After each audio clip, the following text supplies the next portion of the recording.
introduce herself. She gave me a fabulous introduction, but I think she can do it a bit better. Um, Jordyn, the reason why I have you on here is because I'm doing a series on Eurocentric beauty standards, especially when it comes to Black hair in the field. I know you've been very outspoken about it, and I know you've told me some personal experiences you've had with feeling comfortable with your Black hair in the field. So I can't wait to hear about that on the show today. And just thank you so much for coming on to the show. Can you tell us a little bit about yourself and your why? Of course. And thank you for having me. Proud to be here. Proud of you. This is great. Um, Oh, thank you. yeah, I'm Jordyn Carroll. I am a speech pathologist. I am also a business owner. And I started out as a young girl in undergrad who was surrounded by people who did not look like me, and I was uncomfortable. And I thought that was just in undergrad. Like, I thought that was just my experience. My undergrad was also 3% Black, which is the same, demographics as the field. So I was like, okay, maybe this is just in this school. I'm going to go to Howard. I went to Howard for grad school, which is a historically Black college or university, which is also where I met Melanie because she also went to Howard University. And we I remember sitting in class with Dr. Perry. I've told this story a few times because it was so impactful. I was sitting in class with her. Everybody was in class. We were all burned out. We were tired. And she made us sit there and open our laptops and go to the ASH's website and find the demographics of the field. And it was the first time we all saw that it was 3% Black. The field is 92% white SLPs. And we had a very serious conversation about, like, basically, y'all can't be in here playing around. There's not enough of you to be in here like not taking this seriously, and you need to know how special and important you are as a group of amazing Black future SLPs at the time. So that was when my eyes opened, like, okay, well, it wasn't just my undergrad, this is my real life, and now, like, how do I prepare for this, basically. So I left Mm. grad school knowing that I didn't want anybody to have the experiences that I had, just feeling othered, feeling like I didn't belong here, feeling like I couldn't see anybody that looked like me outside of Howard, um, which obviously I was only there for 2 years, so which was a great 2 years, but it wasn't realistic in the field. So I graduated knowing, like, I want people to not feel like I did, and I want people to see a Black face. That's why I started my Instagram page. I just need people to see me, who I am, that I exist, that Black SLPs exist, because that was not something that existed when I was in grad school. So that was my why. That's why I started. I didn't have any plans to start a business or anything like that. It all just occurred. Well, you're definitely paving the way and changing the game in the field. I was stalking your TikTok actually the other day, and I love when you pop up on my TikTok because you really do inspire people to even join the field. It's like, wait a second, that's a Black woman, and she's talking about speech pathology. We always see like doctors talking about what it's like to be in their Hmm. industry, but I feel that. Have you ever heard that we're called like the unicorn profession? No, but it makes sense. Yeah, yeah, I've heard that. I keep hearing that. Oh, well, yeah, you're part of a unicorn profession. And so I always say that. So we're in a unicorn profession.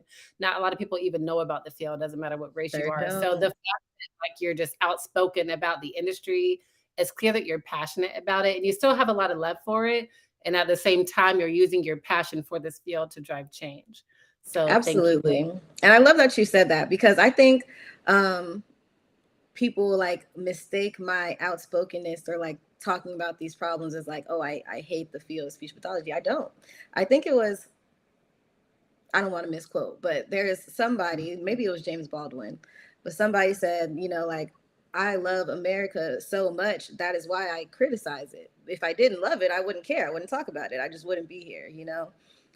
But I do love it, which is why I want it to change, which is why I want it to be better. So yeah, that's definitely where that comes from for me. Mhm. One thing that comes to my mind a lot is passionate rage. Hmm. Um, And so I think a lot about women of color. I was talking to Fonglin Palafox, and so she's very outspoken too, Love especially her. love her. She's awesome, especially when you say the names and everything. And I think a lot of people mistake women of color when we're outspoken as angry, as hateful, as vengeful, and all of the negative things. And so, even just talking to you and seeing your page, I just really want people to understand that this isn't us. I mean, yes, we're angry because there's a lot Right. of injustice Got a and lot to be mad about. we have a lot to be mad about, right? Which reminds me of Solange, and I've just been playing the "Don't Touch My Hair" song in my head since Hmm. ending this episode. But yeah, so that's just one thing I really want people to understand is we have rage, but it's passionate rage. We're not trying to guilt or shame anybody. I know it seems like that, but we're coming from a place of love and really just wanting to change this profession because we have a lot of faith in this profession. So, It's true. I'm looking up the name of this book because it is oh, exactly what please. we're talking. Or I know the name, but who the author is? Brittany Cooper. Eloquent Rage is the book.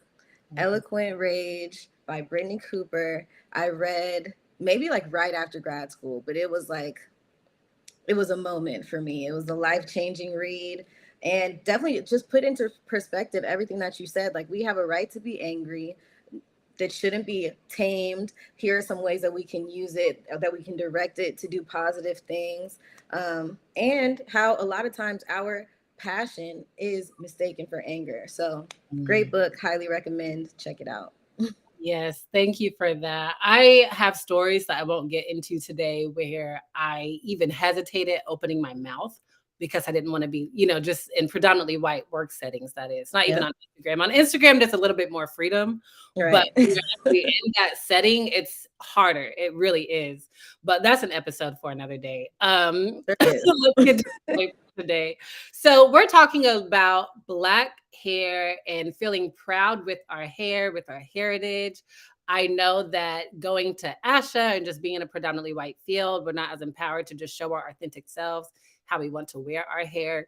I know Ianessa has some fabulous locks. You always wear your fabulous, luscious hair out as well. I stay with the braids. But at the same time, I think that we can be brainwashed to thinking that a certain hairstyle or hair texture is what's more professional and what will get us the most attention. Would you agree with that? Or what Oh, are your absolutely. Absolutely. I mean, there's always going to be Black women in their hair. Like it's always going to be a thing. It's positive and negative. It is our perspective versus their perspective. There's a lot that goes on when we talk about Black women's hair. For me, and I think a lot of people like an Ianessa, we wear our hair the way that we do, like intentionally. I am intentional in showing my hair in its natural state, and when it's not kept, when my edges are not done, like when I haven't done a wash and go sit, like I am very intentional about showing my hair in all of its states because I needed to see that. Like I Mhm. needed to see somebody doing that who was a professional, who was successful, because that was non-existent when I was growing up or in my family, or just like in our generation. Really, I think our generation is really making a difference in the way that we perceive what professional is with Mhm. hair and with everything else. Oh, yes. That brings me to a post that I made. Dove had a campaign. I don't know what the campaign Mhm. was. You know what I'm talking about, though. And when I posted about that campaign, I lost followers on Instagram. Yeah. I'm like, yikes. And so, one thing I wanted to even bring up is the reason why our hair is just so precious to us is the historic implications of it. The fact that it's a spiritual thing. Like when we go all the way back to our roots in Africa, it was spiritual to have certain hairstyles. Cutting our hair is even spiritual. And so, that's part of what I want to talk about today and why we are so adamant about don't touch my hair. I was in a professional work setting when I was working with my dad in undergrad, and his white colleague, she was actually a subordinate, but she touched my hair, or she asked if she could touch my hair. And I mean, I was like, I don't know, 18 or 19 at the time. So I'm like, yeah, like, sure. But also, what do you say? No, don't touch my hair. I was a little bit less empowered, right? If you Yeah. say that, they're like, well, what's the big deal? Well, my dad said he was so mad about it and pulled her to the side and was like, if you ever touch my daughter's hair again, that's going to be an issue. And she, Period. well, of course, her response was, well, my son-in-law is Black, or she had some sort of somebody who she knew who was Black and who didn't mind and had curly hair, right? So from your perspective, Jordyn, why are we so adamant about not touching Black women's hair? Black children's hair, Black boys' hair? Black people. Black I people. think it is multi-layered. Like, it is very layered for why we care and love and protect our hair the way that we do. The first thing I want to talk about is what you were talking about, the Dove campaign. That was in association with the Crown Act. The Crown Act is a law going into, it's really not even passed in over half of the states of the United States, but it's a law that says that you cannot discriminate against professionals or employees or anybody. You cannot discriminate based on hair type, based on hairstyle. There's not like, you can't discriminate based on that. That has gone into law because historically, forever, we have been discriminated against by our hair because of our hair.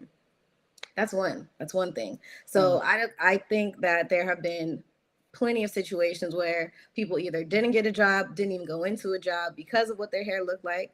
I know still to this day, people that won't go into a job interview with their natural hair, that feel like they have to wear a professional. See how it just comes off the tongue? Like, they Yeah. feel like they have to wear a professional hairstyle, Mhm. which is quote unquote professional, because who decides that? Why is my hair not professional when yours is? Mhm. So I think that's really a burden that anybody who's non-black doesn't have to carry. And I think, like you said, it goes even further back into history where it's spiritual, where when we were putting braids into our hair, we had to think about, I think it represented like three different things, whether it was like the Holy Spirit or nature or your ancestors. Like, braiding your hair had really deep roots and really deep meanings. On top of that, even in slavery, we used braids to, like, as maps Mhm. to make sure that we knew what trail we were following.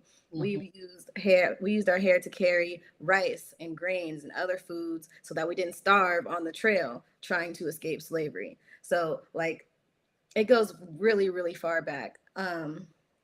And a lot of people really believe that our hair carries spirits, or our hair carries our history or our ancestors or all these different things. So again, a cut can be very spiritual because you're releasing something which our hair carries. So there's a lot of different reasons as to why it is as protected and loved as it is. Also, because no other hair is like ours. There's no other hair like ours that needs the type of care, that needs the type of different resources that we have to go special places to get because they don't sell it in the regular stores. You know, like, there's just a lot of different reasons behind it. Yeah, I'm sure there are people listening to this and thinking about their last time at CVS in or Duane Reade in Manhattan, right? And like, okay, wait a second, where's the Echo Style gel that matches my hair type?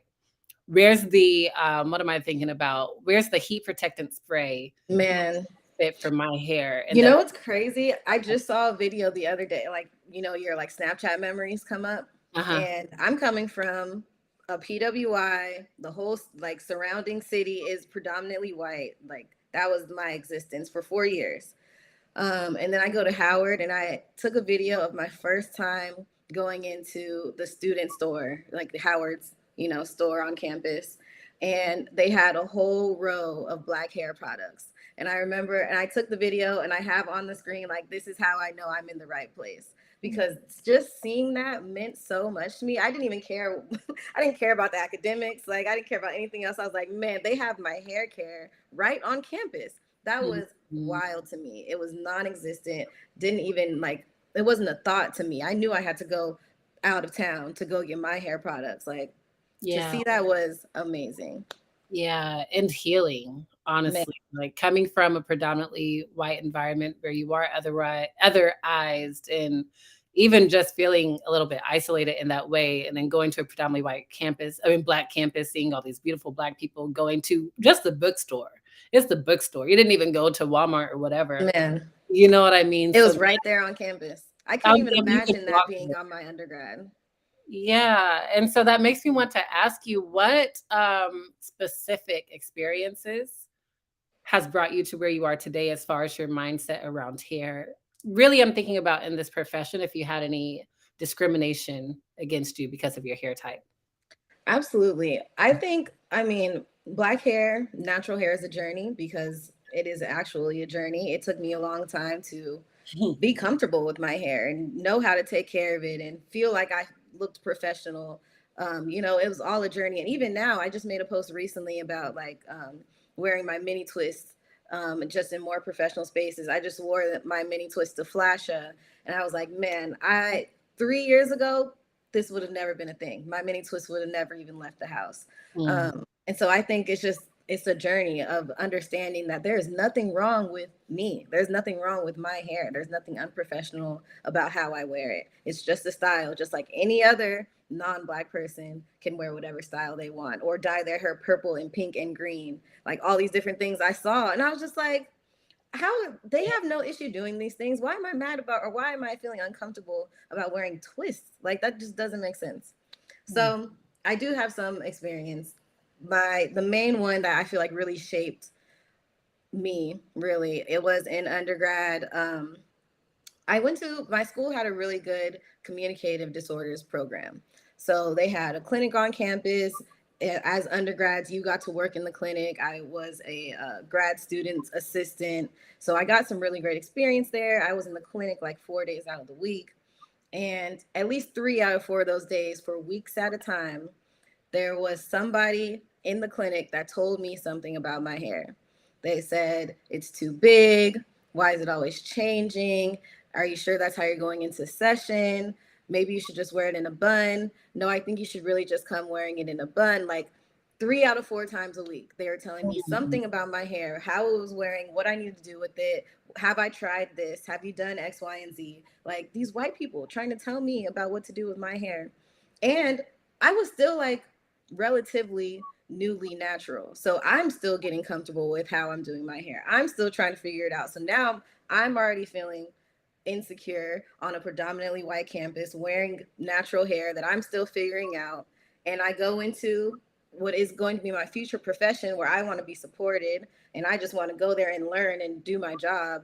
And I have to worry about what I look like. I have to worry about what these people are going to say about me today. I have to worry about maybe I should have just done like a sleek bun. Maybe I shouldn't have done my natural hair. But it's like, no, this is my time. Like, this is what I'm trying to figure out. So it's a lot going on for a 18, 19, 20-year-old at the time. And so then I remember like one day I was just having a bad day.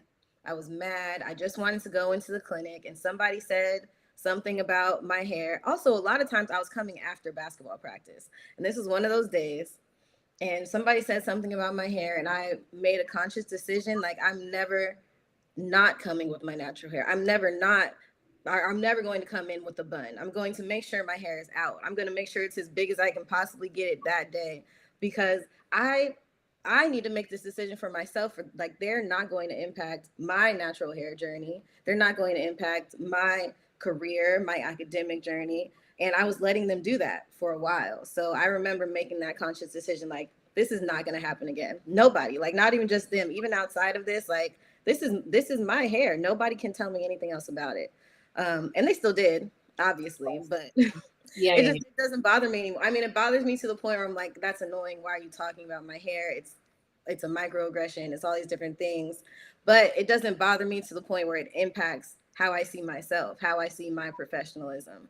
I was in DC and even like virtually, people see me from the neck up. So every time I'm on screen, they're like, wow, Jordyn, your hair is just different all the time. Or, well, I never know what I'm going to see with you. Or, wow, your hair is so big today. All the time. I get those comments all the time, still to this day. I think the biggest thing for me is, shifting my perspective.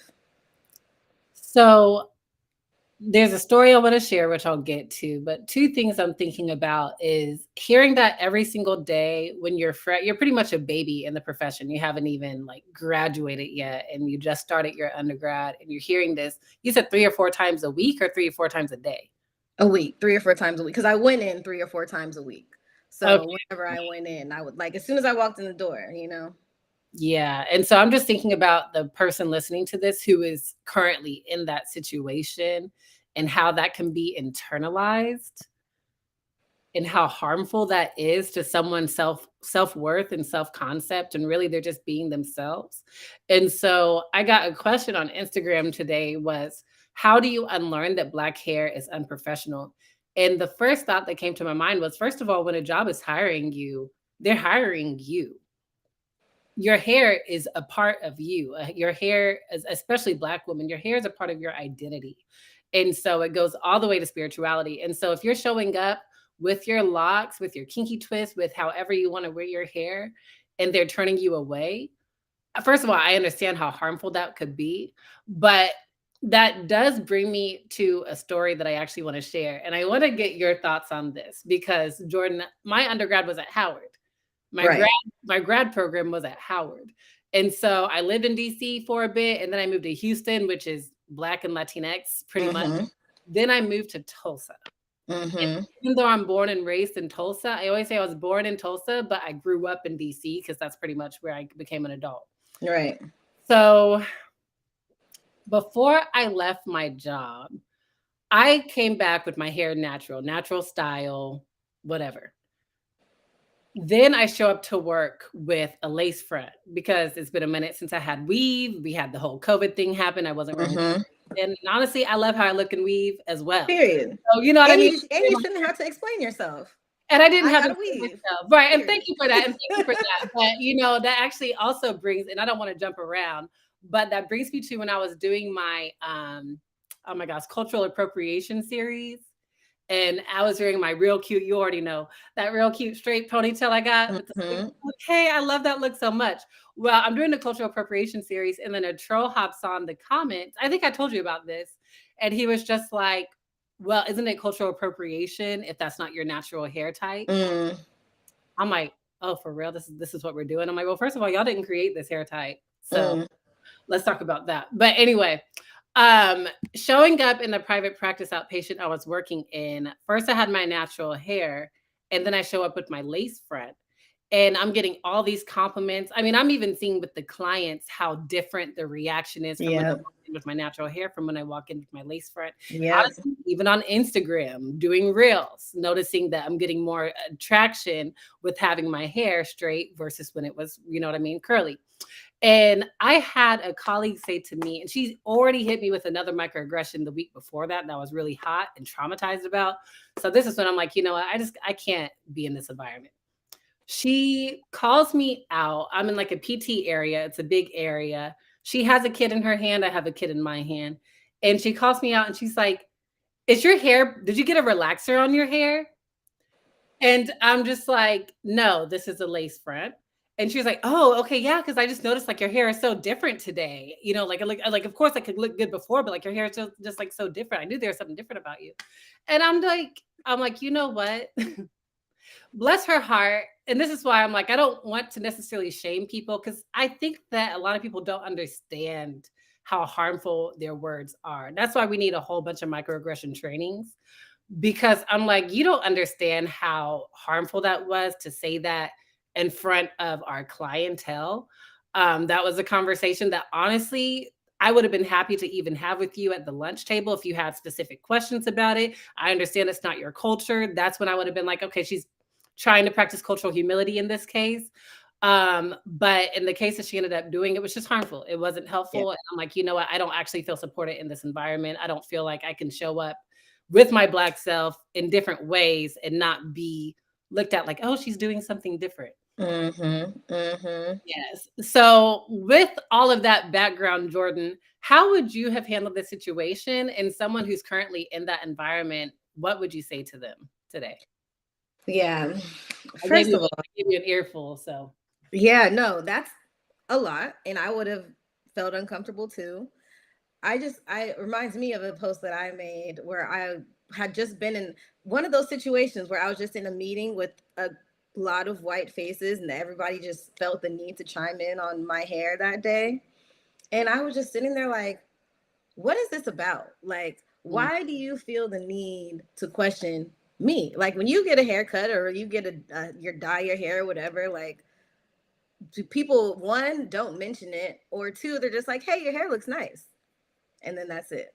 So I feel like anything beyond that is a microaggression. Like, why are you questioning me? Why do you feel entitled to the information? Why are you in my business? Like, there's just so many questions that I have. So I made a post. I was like, the next time you feel the need to ask a Black woman about her hair, ask yourself why. Why do you feel like you're entitled to this information? Why do you need to know this information? Is this information Googleable? Because don't ask me Googleable questions. That's one of my biggest pet peeves. I don't like it. And and then don't do it. Like, don't ask. You don't need to know. It is not making a difference in your life. I understand, like you said, if you're trying to be like cultural or like curious, culturally curious, which is great. There's a time and place. There's Google again. Like, there's a time and place. There's Google. You can follow people. Social media is such a great resource to just find out information that you wouldn't know otherwise. So if you're really curious, there are all these different ways to find that information. You asking me these repetitive questions is not curiosity. It's microaggressions, because you feel entitled. You feel like you deserve to know. You feel like what's the word I'm looking for? Like, you make people feel like a zoo animal. Like you're, like, I'm not for your observation. Like, I'm a whole human being. So again, I think in that situation, if I was you, I probably would have, number one, if she asked me, what was the first thing she said is, did you get a relaxer? Yeah. I would have just said no. I wouldn't have provided any other information. Like, no, I didn't. I probably would have just kept walking. Like, I'm good for that. I'm good for not, like, I come to work to do my job, but then I leave. Like, I'm not gonna sit here and talk to you if I don't feel like it's genuine, and it didn't seem like that was genuine. So I probably would have said no, kept walking. If she continued to like pester me, I probably would have told her like, no, like, this is a weave. And then what did she say? What did she follow up with after that? She pretty much was just like, oh, I mean, yeah, I Oh, figured. because your hair is so different all the time. Yeah. I probably would have said no, walked away. If she's asked further questions, I would have said it's a weave and walked away. Like, I probably just wouldn't have sat there and made it a conversation, especially when we both have kids in our hand. Like, we're probably going to or from session. I don't have time. Session's already only 30 minutes. Like, don't waste my time with this information or this questioning. I think if she was like, if we had previous positive experiences and I felt like she was actually a genuine person, or maybe she's just being curious, I probably would have said like, we'll talk about it more later, or like, come by my room, or we'll talk about it at lunch or something like that. Like, I have no problem having the conversations, just like you said, but it's what the intention is. Why are you asking me? Why do you want to know? Is it because you want to better connect with your clients or better understand your clients? Or is it just to fulfill your own curiosity? Because that's not what I'm here for. It's not my job. Yeah. Yeah. And that was the part of me that was like, I'm always down to educate if the intentions are good. That's why I said, you know what, I'd be happy if she would have just talked to me at lunch and asked curious, genuine questions. But I do think it was by design that happened where it happened, because like you said, she wasn't entitled to that information. She just felt entitled to that information. Yeah, she just wanted to know.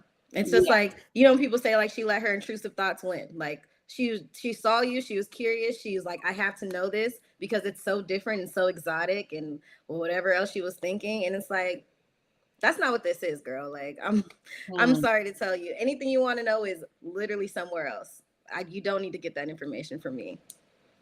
So that makes me want to ask you the question. I'm thinking about the people we work with. So even the children, I always think about the children and the colleagues that we work with, because when I was in this environment going through these microaggressions, again, I'll say this because I've come from predominantly Black and Latinx environments. So this was all culture shock. I'm like, wow, there's so much that needs to be done, not only with how we treat the people who we are working with, like families and colleagues, families and clients, but colleagues too. And so what would you say, first of all, as far as maybe intervention strategies for uplifting Black hair, and also how we can make sure that we're building better connections with our colleagues? Yeah, I think both very important things. For me, like I said, I'm really intentional about how I wear my hair. And I think that's the biggest one for me. Is I've had so many little Black girls, even some little boys, just come up to me and be like, hey, like, our hair is the same, or my hair looks like that, or having that just connection of like, yeah, girl, and your hair is cute. Okay. And don't let anybody tell you different. Like, and even just doing things like that. Or when I notice like, oh, I have this like this little black girl, she's just wearing her natural hair. She didn't do anything to it. She's not wearing any barrettes. And I'm going to tell her how good her hair looks today, because she needs to know that her hair is cute the way it grows out of her head. You know, like you don't need to do anything extra. So I'm very intentional about just trying to uplift it that way, in natural ways, in natural conversation. I think the materials that we use are really big and what the kids are seeing, because that's obviously going to have an impact on them. If they're only seeing white kids with straight hair and they never see any kid that looks like them, they're going to think something is wrong. Like, that's logical. That's the way things work. So I think it's very important to know, or to pay attention, to audit what resources you're using with your clientele. And I think that's, again, another way to really impact them. I think as far as like colleagues or other adults, that can get a little bit more tricky. I think, again, like the way you present yourself makes a big difference. I think the way that you talk about students, or if they see you having these conversations with students, like you don't know how much impact that has. Or like, even for me, like I know impact that has had on other colleagues, where they hear me like, or overhear me have these conversations. But you also don't know who else it has impacted, and they haven't let you know that, or maybe you don't even know they were listening. So I think it's just really important to be aware of the way that you're speaking about things all the time, because you never know. I think I have given people social media accounts they can follow. I've sent articles to people. I've provided all kinds of like handouts, information, where it's like, hey, this is good info. You should look at this. I'm on, like, outside of therapy now, I'm on like editing teams, so that I know that resources that people are making now will be representative, or will have people that look like them. Bjorm is a really big one that I work with heavy, that I go through all of their materials. I literally count the percentages of the different races. I say, this girl, she's going to sleep. She's in bed. Why does she not have a bonnet on? I don't know any black girl that, Yes. you know, like I like that type of representation really matters, because if we're not, now when I pull out a card and I see that little girl with the bonnet and I show it to another little black girl, she's like, I wear that when I go to sleep. Period, girl. I know you do. And now we're having a whole conversation about how we protect our natural hair, why we protect, you know, like there's so many natural ways to do that, and just to make it okay, and make it like, you're beautiful, your hair is beautiful, your hair is professional, you don't need to do anything to it. Just like regular conversation, like everything else. Wow, I'm incredibly proud of this conversation, Jordyn.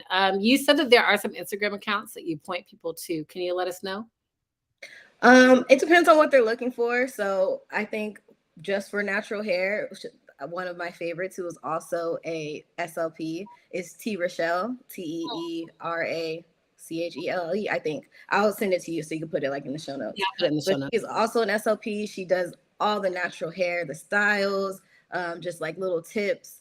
And I think she's a really good one for like parents to go see, as well as like colleagues to see, because she talks about hair. She talks about black hair. She talks about how to style it and what that encompasses.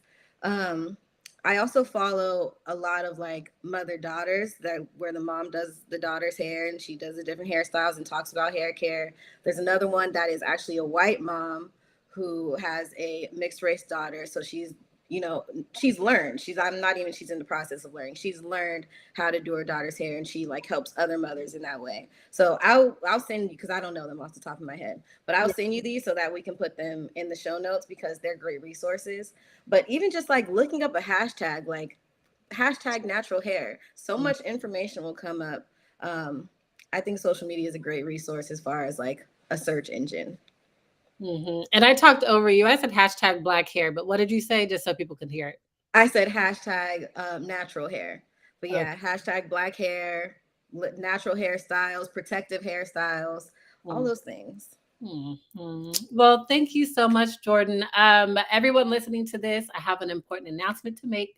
Jordyn and I decided that we're going to make a free product, a little freebie. It's still in development right now. We got to talk about this after our call and plan it. But you can definitely expect to find some Eurocentric beauty standards, just the history around Black hair, and specific strategies, just like what Jordyn mentioned, to help us with the people that we're serving and working with. Absolutely.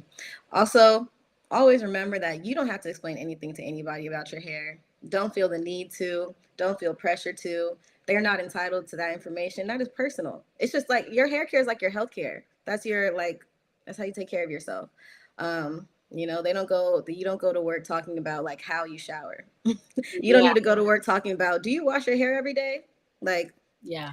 that's not, you don't need to share that information. So don't feel pressure to, and just know that your hair is professional just the way it is. Feel comfortable in that, be confident in that, because you don't know who's watching you. Like the amount of people who have told me just seeing me has made a difference for them. Like I don't need to know anything else. I know that I'm never going to not be natural again because I need people to see it. And Yeah. that's really what it comes down to. Yeah. And I want to second that, Jordyn, because I did almost have, it was crazy. And this is actually what inspired me to start this series. I had an internal battle of, should I get a sew-in again? But then I was thinking about how inconvenient a sew-in is. With these braids, I can keep them in for 6 weeks. Right. Pay a total of maybe $300, including buying the hair for it. But with the sew-in, I got to get some quality hair. Quality hair is about $300 right there. Mm-hmm. And you know, they're already Got to get charging it installed. $300 for the installation, and then for it to only last maybe a month. And then I have natural hair. I don't want to perm my hair, so I have leave out. I don't want to put heat on my hair every single day. You know, so these are things I'm thinking about. But then I'm like, well, but the brand, it look good for the brand. I'm like, you know what? Heck no, I'm not about to. I'm This not. is my brand. This is my Natural is my brand. brand. Yeah. So I really actually had to have that conversation with myself. So that's wild. Yeah. So And go one ahead. more thing. I also want to say it's fine to have that conversation. There will be an internal battle. I still, like I just talked about with the twist, I still go through that every once in a while. So I don't feel like that's a problem. I don't think it's unique to Black hair. I think people go through that with anything about themselves. So don't feel like that's an issue. Just know, like at the end of the day, even with this internal battle, I'm still gonna choose this, and this is why. So yeah, you're fine to go back and forth and have that discussion with yourself, but know like what you value at the end of the day. Yes, I do appreciate the omen to being intentional with even just how you present yourself, even with things, how you wear your hair, how you wear your clothes, everything just being intentional. So thank you so much, Jordyn, for coming on today. Yes, thank you for having me. Where can people find you if they have any questions, want to check you out? I know you have a lot of products, your Etsy and everything. I want you to tell us all. Yes, I again am very intentional with my products and things that I make because I want them to be representative of everybody. So you can find all those products at jrctheslp.com or on Etsy, and my store is jrc the slp. You can also find all that, like my products and everything, on Instagram, which is also jrc the slp, or shop_jrc. Everything else is the same, jrc the slp. I'm on TikTok. I have a podcast called Views for the 8%, which is coming back. It's been a while, but we're coming back. More episodes on the way. So yeah, check those out. Yay. And I'll be putting all of that in the show notes, y'all. If y'all don't want to press rewind or whatever, it'll be in the show notes. Well, Jordyn, thank you so much. Thank you, everybody, for coming on. Please come back on Wednesday when I meet with Barbara Fernandez. She is the author of Sis, Heal Yourself, and also the CEO of Smarty Symbols. So we'll be talking about her entrepreneurial journey. All right, everyone. See y'all later.